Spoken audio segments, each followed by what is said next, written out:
All right, guys, so in today's video, we're going to be talking about what causes granulate loss to your shingles and what the three types of damage that cause this the most often are.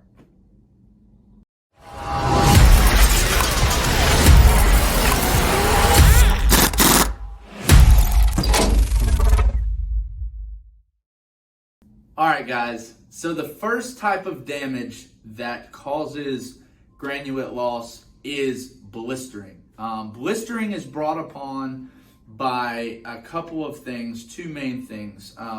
Either a lack of ventilation underneath the deck itself, so if you don't have soffit vent pulling in cool air, you don't have it rising through and getting out through the ridge vent or through box vents or mechanical vent, or it's caused by a defective product. So if the product was manufactured and it is defective, that can cause blistering also. The second type of damage that causes granulate loss is hail damage, right? So when hail comes down, it impacts a shingle, it mashes the little granulates on top of the shingle into the asphalt mat, and over time, through heat expansion, cool contraction, just overall, weathering and that kind of stuff, those granulates will make their way out of the asphalt mat, they'll fall down, and you'll see them at the bottom of your downspout as they've gone down into your gutters, run down the downspout, and they're out. The last type of damage that can cause granulate loss is wind damage. So this is when you look up at a roof and it looks like the tabs have been broken off, or you see real solid black lines across the top of the tab. That is from wind damage, right? So the shingle gets picked up, it gets folded, and when it folds, the granulates get mashed down into the asphalt mat, and over time, they work their way out. They come down, same as hail damage.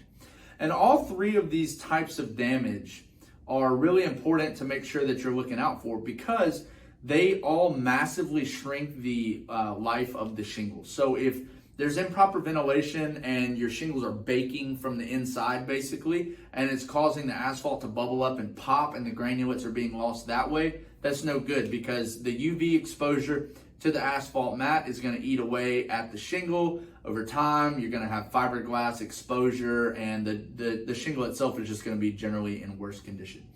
For hail damage, it's the same type thing. So once those granulates get lost, you have UV exposure, you now have cracks in the shingle, all that kind of stuff, so the overall pliability and life of the shingle is diminished. And for wind damage, it's really the same story, only a little bit different in that with hail and with blistering, you're not talking about complete breaking off of the shingle. So when wind damage happens, it can completely break off a tab of the shingle, and then as a result, the underneath portion of the shingle that's not supposed to be exposed directly to the sunlight, to UV exposure, is now exposed. So it can be a little bit more detrimental over the long haul if wind damage isn't taken care of, in a timely manner. So I hope you guys learned something today in the video. If you could, we would love you to go to our LinkedIn, to our Facebook, and subscribe. Also to our TikTok. That's at Big Time Roof LLC. And you can go find our YouTube page by typing in youtube.com/Big Time Roof LLC. So you guys have a great day.